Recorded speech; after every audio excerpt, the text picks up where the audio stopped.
नमस्कार मित्रांनो, हिंदी आणि मराठी सिनेसृष्टीतील दिग्दर्शक असणारे नागराज मंजुळे यांच्या बाबतीतील एक महत्त्वाची बातमी समोर येत आहे।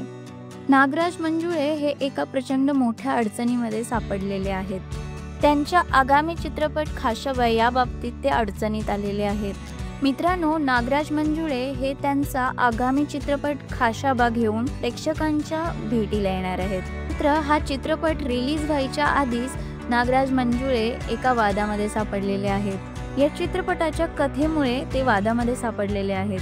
खाशाबा या चित्रपटाची मूळ कथा लेखक संजय दुधाणे यांची आहे आणि त्यांना न विचारता नागराज मंजुळे यांनी हा चित्रपट बनवलेला आहे। याबद्दल ते एका नव्या वादामध्ये सापडलेले आहेत। त्यामुळे संजय दुधाणे यांनी या संदर्भात कोर्टामध्ये धाव घेतली आहे। त्यांनी या संदर्भात नागराज मंजुळे यांना कायदेशीर नोटीस देखील पाठवलेली आहे।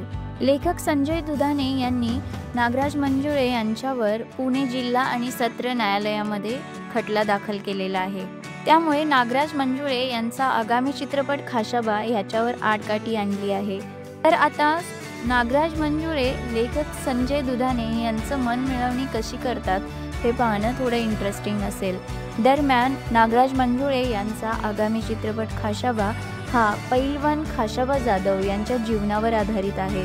मात्र खाशाबा जाधव यांच्या पुस्तकांवर 2001 पासून लेखक संजय दुधाणे यांचा अधिकार आहे आणि म्हणूनच आता नागराज मंजुळे या कथेमुळे एका वादामध्ये सापडलेले आहेत।